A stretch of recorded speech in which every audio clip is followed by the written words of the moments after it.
punição era para o gestor, mas por pouco as consequências não atingiram alunos da rede pública. O Via Legal de hoje explica o que pode acontecer quando o governo suspende a verba na merenda escolar.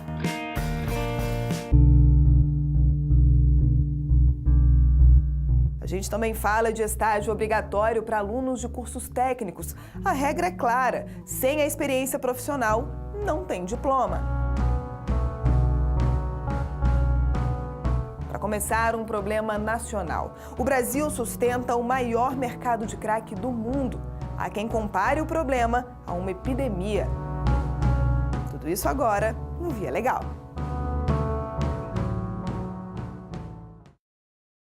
Um número que não para de crescer e que, por isso mesmo, justifica tantos investimentos públicos. 1 milhão de brasileiros são usuários de crack. O levantamento foi feito pela Universidade Federal de São Paulo e revelou ainda que a droga já chegou a 99,8% dos municípios. Por trás desses dados estão famílias devastadas e que quase sempre não têm a quem recorrer. Edna Nunes viu de perto o drama de um casal para salvar o filho. Irene e Amauri fazem questão de mostrar fotos de uma época em que Arthur era uma criança feliz, ativa e tranquila.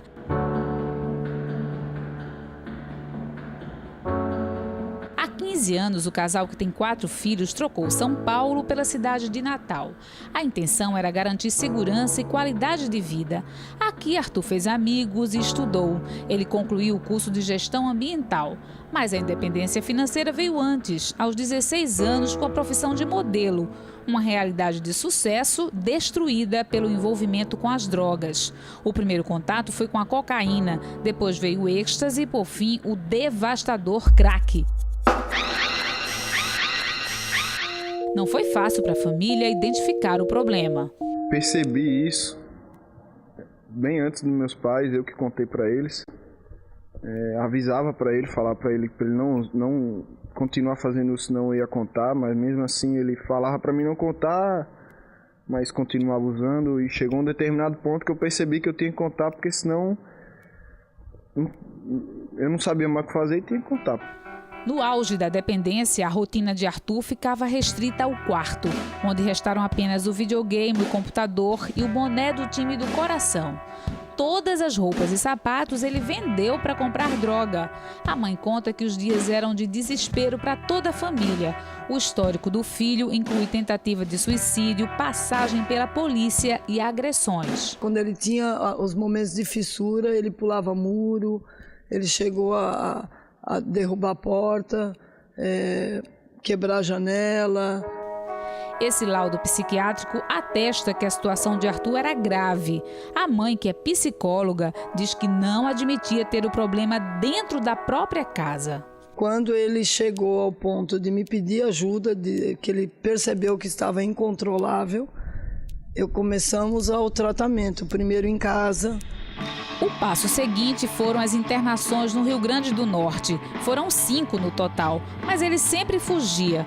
Com tantos fracassos, a família teve certeza de que não havia no estado nenhuma clínica pública ou particular capaz de lidar com um nível tão alto de dependência química. Nós temos 40 comunidades terapêuticas, mas no caso desse jovem que precisou de uma medida mais séria, mais dura, o estado do Rio Grande do Norte não tem essa comunidade terapêutica para atendê-lo, ajudar a reinserir e cuidar dele. Os pais procuraram a Defensoria Pública como última esperança de ajudar o filho de 24 anos. E deu certo. De forma inédita, a Justiça Federal obrigou a União a pagar o tratamento de Arthur durante 6 meses numa clínica fora do Rio Grande do Norte.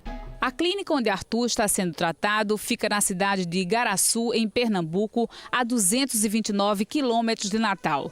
Aqui ele tem atendimento psicológico, participa de grupos de terapia, tem atividade física e, quando precisa, recebe medicamentos. O custo de tanto cuidado é alto, R$ 3.000 por mês.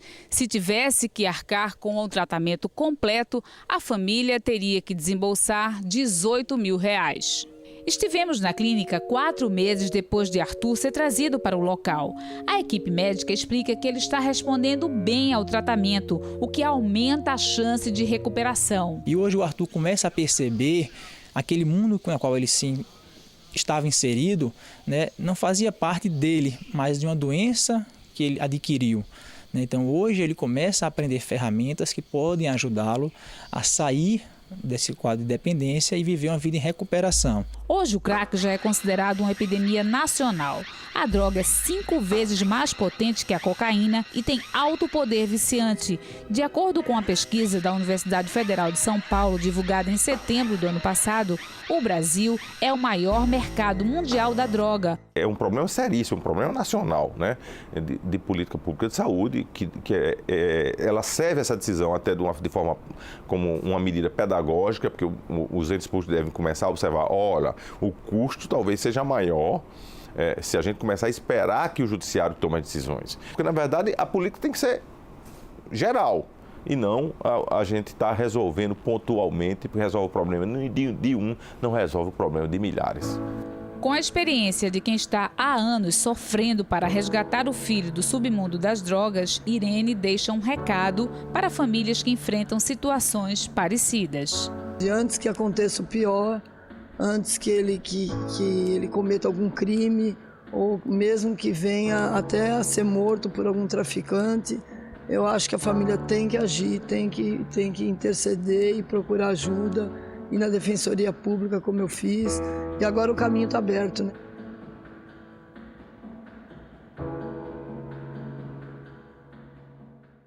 A gente continua falando de saúde, mas nesse caso o que virou ação na justiça foi a falta de profissionais em um hospital público do Rio de Janeiro. Durante meses, o setor de transplantes da unidade ficou fechado. Uma situação absurda que colocou em risco a sobrevivência de muitos pacientes. O caixão no centro do Rio de Janeiro chama a atenção. Mas quem estaria sendo velado? Eu acredito que seja a saúde pública, né, que está crítica a situação. A gente tem muito investimento em turismo e outras coisas, e a saúde, você não vê esse investimento. Ironias à parte, o protesto organizado por médicos cariocas denuncia a situação dos 6 hospitais federais que funcionam na cidade. Então, a situação dos hospitais gerais federais é caótica, é preocupante. E isso a gente tem que mostrar para a população. Um dos casos mais graves é do Hospital Geral de Bom Sucesso, na zona norte da cidade. Há 30 anos, a unidade é referência no país em transplantes de fígado e de rins. Mas, em dezembro do ano passado, os procedimentos foram suspensos por falta de cirurgiões especializados. O Via Legal teve acesso a imagens que mostram a estrutura ociosa. O centro é bem aparelhado e não falta material para as operações.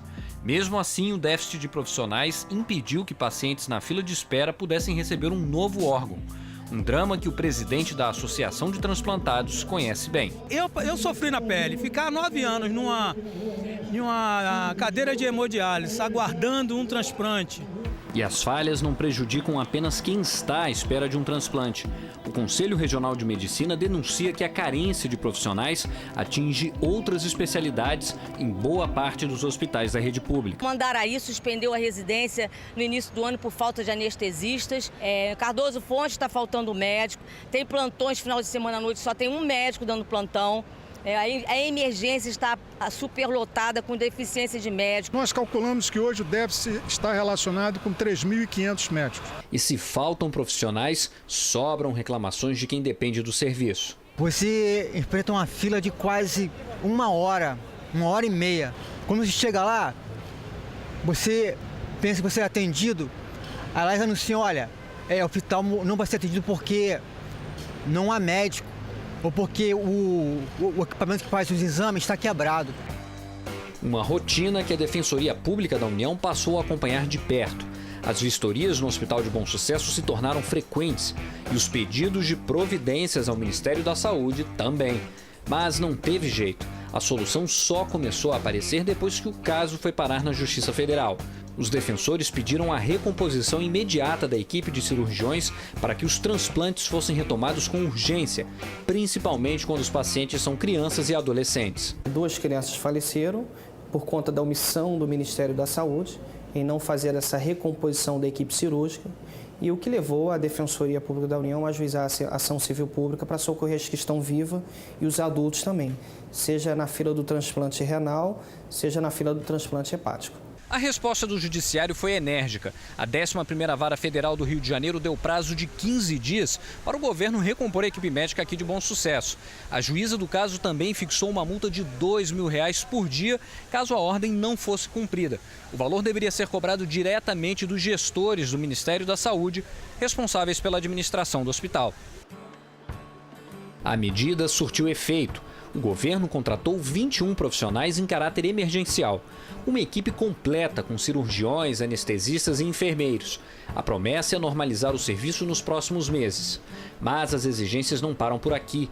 Em uma outra ação civil pública, os procuradores conseguiram a prorrogação do prazo de validade do último concurso público realizado em 2009.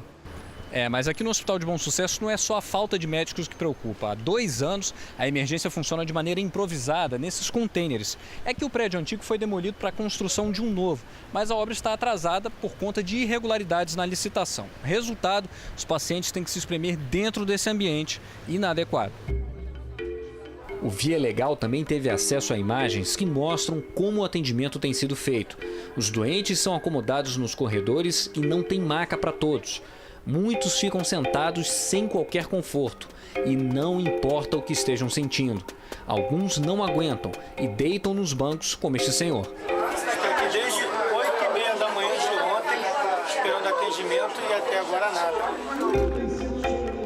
Sem uma solução definitiva, a previsão é que os problemas registrados nos hospitais federais do Rio continuem movimentando os tribunais. Em primeiro lugar, identificar os gestores que têm, pela sua omissão, gerado esse colapso nos hospitais federais, quem quer que seja, tá? E, em paralelo a isso, levar a República Federativa do Brasil à Organização Mundial de Saúde. A rede federal ela tem a responsabilidade maior de realizar a alta complexidade. Então, o transplante de órgãos, a cirurgia cardíaca, são os procedimentos que prioritariamente são resolvidos nas unidades federais existentes.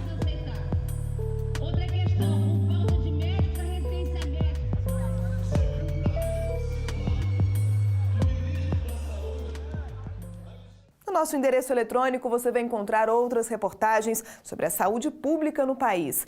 Não faltam histórias de pessoas que precisaram recorrer aos tribunais para ter acesso a um tratamento. Se você quer conferir, acesse nossas páginas na internet.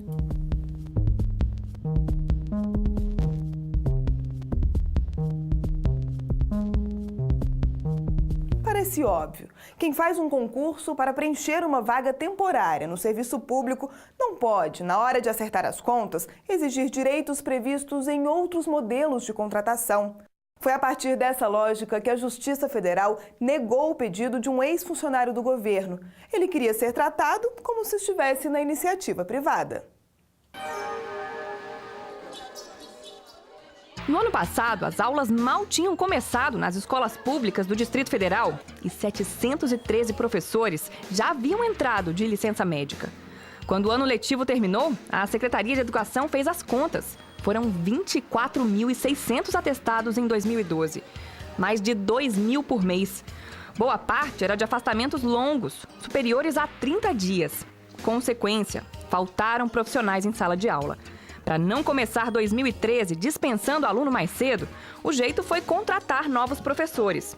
E como a intenção era ter apenas substitutos, foi aberto um concurso para vagas temporárias. Franklin está entre os 6.500 aprovados e já começou a trabalhar. Adoro a sala de aula. A sala de aula é uma realização profissional. Dentro da sala de aula vira outra pessoa, é outro movimento. O professor foi lotado nessa escola, onde os alunos estavam sem aula de física. Quando o titular da vaga voltar da licença, Franklin deve ser transferido para outro colégio, onde vai cobrir a ausência de outro profissional. Menos 4 vezes 3, que é o valor de A. Por lei, apenas situações emergenciais ou excepcionais justificam a contratação de temporários. No governo federal, esse modelo geralmente é adotado quando são criados novos órgãos ou há um aumento temporário no volume de trabalho. Um órgão público tem como atividade uma execução rotineira de uma certa atividade e faz, vamos supor, 1.000 serviços por mês. Em determinado momento, em função da Copa do Mundo, por exemplo, ele precisou aumentar de 1.000 coisas para 5.000 coisas fazendo por mês. E como se supre essa situação? E daí nasceu a questão do contrato temporário. O IBGE é o que mais investe nesse tipo de contrato. É que, com frequência, o Instituto precisa de mão de obra extra para fazer as pesquisas por amostras de domicílio, como aqueles questionários do Censo Demográfico. Só esse ano, das 1.800 vagas temporárias autorizadas pelo Ministério do Planejamento, 950 vão ser preenchidas pelo órgão. Os servidores provisórios farão a nova Pesquisa Nacional de Saúde. Marcelo faz parte do grupo. Casa 25. Fazemos perguntas sobre trabalho, rendimento familiar, escolaridade. Você não mantém um quadro efetivo para uma pesquisa que acontece a cada 5 anos. Você precisa contratar só para aquele período, né, excepcional e no tempo de duração daquela pesquisa. Senão você está jogando, né, um dinheiro público, usando desnecessariamente um dinheiro público. Os servidores temporários têm os mesmos direitos que os efetivos. A única exceção é a estabilidade. A maioria dos contratos só pode durar 2 anos, mas esse prazo nem sempre é respeitado. Não é raro encontrar situações em que um contrato que deveria durar 2 anos chega a 10. Essas sucessivas prorrogações, claro, são irregulares e costumam gerar questionamentos na justiça. Alguns temporários dispensados brigam nos tribunais para recuperar o cargo. Eles sustentam que, por terem trabalhado tanto tempo como servidores, criaram um vínculo com a administração pública e, portanto, têm direito à estabilidade. A Justiça, no entanto, não tem acatado esses pedidos. Mas as prorrogações regulares não rendem só esse tipo de reclamação. Em abril, o Tribunal Regional Federal em Brasília analisou o processo de um ex-temporário que alega ter direito ao Fundo de Garantia. Ele afirma que foi admitido para trabalhar 1 ano na Agência Nacional de Energia Elétrica, mas acabou ficando quase 1 década na autarquia, o que descaracterizaria o contrato temporário. O homem também sustenta que deve ser equiparado a um trabalhador regido pela CLT, a consolidação das leis trabalhistas, já que o contrato era com carteira assinada. E é justamente por isso que, quando foi desligado da agência, ele passou a cobrar na Justiça o FGTS e a multa de 40%, direitos de todo trabalhador demitido sem justa causa. Efetivamente, não pode acontecer. Por quê? Você violaria um princípio básico do concurso público, da Constituição, que é o princípio da igualdade. Por que aquela pessoa teria direito e o outro não teria direito? Foi justamente esse o entendimento da Justiça Federal. A 5ª turma do TRF da primeira região foi taxativa. Prorrogações irregulares não descaracterizam um contrato temporário, nem servidor provisório pode ser equiparado a trabalhador seletista. Segundo os desembargadores, mesmo tendo a relação de trabalho regida pela CLT, por lei, o homem é considerado um estatutário. Isso porque, com exceção da estabilidade, o pessoal contratado por tempo determinado tem os mesmos direitos e deveres dos efetivos. E se servidor público não tem FGTS, temporário também não deve ter. Ao contrário da realidade de muitos contratos, o de Marcelo respeita a lei. Depois de anos trabalhando como agente de pesquisa, ele conta que está em clima de despedida, mas em breve quer voltar a trabalhar aqui. Parece que até outubro vai ter o concurso do quadro efetivo do IBGE e estarei realizando para entrar. Tamanho sim, o gosto que eu tive de trabalhar aqui no órgão. E Marcelo não é exceção. Se tornar um servidor efetivo parece mesmo ser o desejo da maioria dos temporários. O contrato dos professores do DF faz 1 ano em julho. Se não for prorrogado até 2014, Franklin diz que também vai começar a estudar. Minha intenção é ser efetivo, porque efetivo te tem garantias que você não vai ser mandado embora no final do ano ou no meio do seu contrato.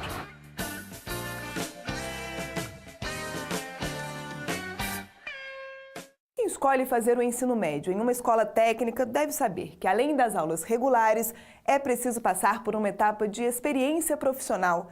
Uma exigência que deve ser cumprida, inclusive por quem planeja ingressar na faculdade.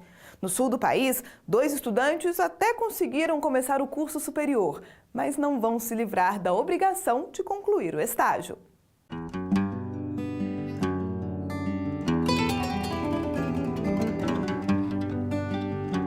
Foram 4 anos se dedicando ao ensino médio, em uma escola técnica de Novo Hamburgo, a 40 quilômetros de Porto Alegre. O passo seguinte de Miguel foi o vestibular para o curso de Engenharia Elétrica. Mas na hora de fazer a matrícula, a universidade exigiu o certificado de conclusão, documento que ele ainda não tinha. Eu fiquei perdido, porque eu não sabia o que fazer, né? Eu esperava que desse tudo certo, que eu fosse começar a estudar no início do ano, daí vem essa notícia. Miguel ainda não havia recebido o diploma porque faltava terminar a última etapa do curso, o estágio obrigatório. Vinícius, que foi colega de Miguel na mesma escola técnica, se deparou com uma situação semelhante. Eu pensei que eu teria que anular minhas cadeiras, até eu já tinha pago algumas cadeiras, então eu teria que cancelar as cadeiras e começar só no próximo semestre, se eu tivesse acabado o estágio no primeiro semestre. Pelas regras da escola, onde Vinícius e Miguel fizeram curso técnico, o estágio só pode ser feito após a conclusão de todas as disciplinas do ensino médio. A atividade tem duração de pelo menos 1 ano e mais. A experiência profissional dentro de uma empresa é pré-requisito para a emissão do certificado. Um tempo precioso demais para quem não via a hora de começar a faculdade. Miguel contou com os conhecimentos do pai para não ter que adiar os planos. Fiz uma pesquisa e vi que, inclusive, o Tribunal Regional Federal já tinha um entendimento desde 1994, né, através da simulado pelo tribunal, onde essa exigência da realização do estágio profissionalizante não poderia impedir o ingresso ao ensino superior. Uma liminar concedida pela Justiça Federal em Novo Hamburgo determinou que a universidade fizesse a matrícula de Miguel. Já Vinícius teve que recorrer ao Tribunal Regional Federal da 4ª Região após ter o pedido negado em primeira instância. A universidade não vai recorrer dessa decisão em respeito a esse direito conquistado pelo aluno perante a justiça, né? E nós não poderíamos, no primeiro momento, deferir essa matrícula sem o lastro em uma decisão judicial. A juíza federal que atuou em um dos casos faz uma ressalva. A conclusão do estágio é essencial para que os alunos tenham a inscrição no ensino superior regularizada. Concluindo o estágio, obtendo o atestado, então, o certificado de conclusão do curso, para então juntar junto à universidade e levar esse atestado de conclusão do curso, cumprindo então com todos os requisitos. Uma jornada que para Miguel e Vinícius está apenas começando. No estágio é uma coisa real, a gente tem que aplicar os nossos conhecimentos. Logo que eu terminar o estágio, já vou continuar fazendo no curso, né? Tentar fazer bastante cadeiras para terminar logo e continuar assim estudando até achar que é o suficiente.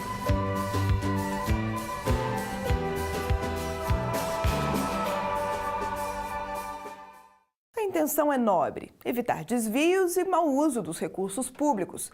O governo federal pode suspender o repasse de dinheiro para estados e municípios quando falta prestação de contas ou há indícios de irregularidades. Essa é a regra, mas às vezes, mesmo previsto em lei, esse tipo de providência pode prejudicar inocentes. No interior de São Paulo, as consequências só não foram mais graves porque a administração decidiu acionar a justiça.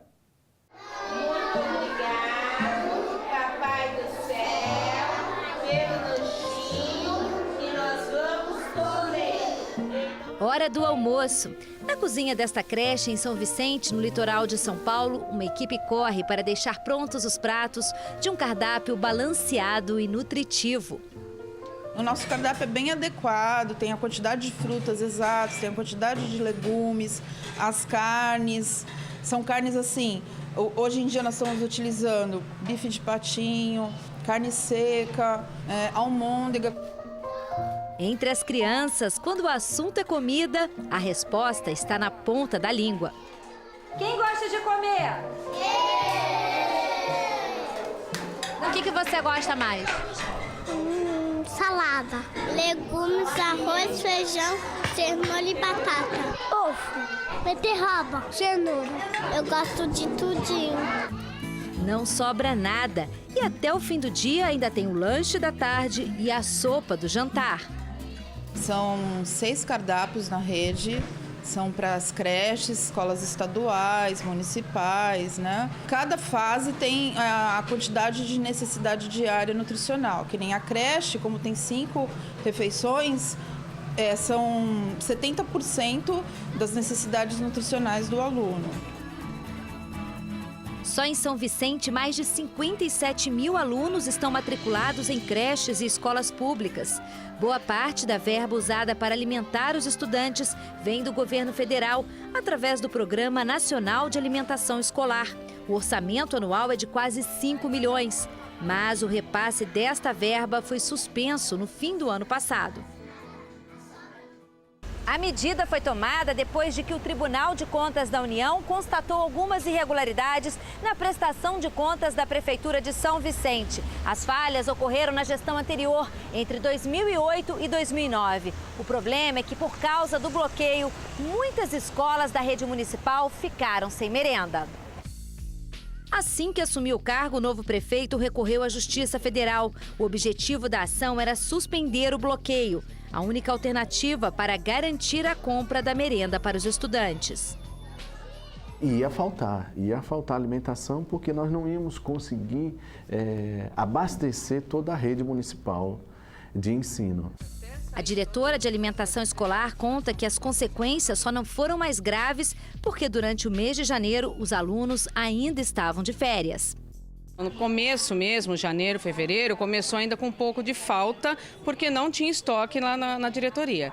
Mas aí, com a verba do prefeito, nós fomos aos poucos comprando uma coisa aqui, outra ali, não mandava em quantidade suficiente, mas não faltando.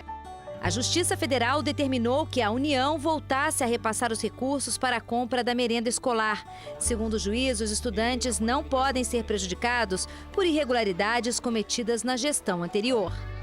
Eu acabei aplicando o Estatuto da Criança e Adolescente, que prevê, a Constituição, que prevê o princípio da prioridade, né? A proteção integral da criança e adolescente, o direito à alimentação da criança em idade escolar, né? E basicamente isso, e também no princípio da dignidade da pessoa humana. Eles bem alimentados, eles têm uma condição melhor de aprendizagem, né? Isso é fato. E tendo essa condição melhor de aprendizagem, eles também acabam levando isso para dentro das residências. Era uma vez uma família de peixes. Natália, de apenas 4 anos, já aprendeu a lição e ensina para os amigos. Comer devagarinho, né? Aí depois tem que engolir. Tem que comer tudo com um prato limpinho, né?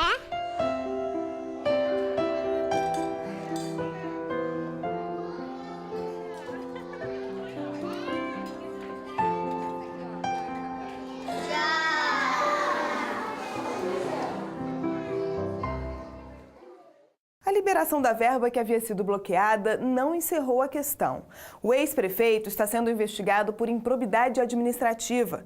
Se a irregularidade for confirmada, ele pode ser obrigado a devolver o dinheiro, pagar multa e ainda ter os direitos políticos suspensos. Nosso programa está terminando. Na próxima edição, você vai acompanhar o drama de fazendeiros do Nordeste que estão vendo o gado morrer de fome e sede.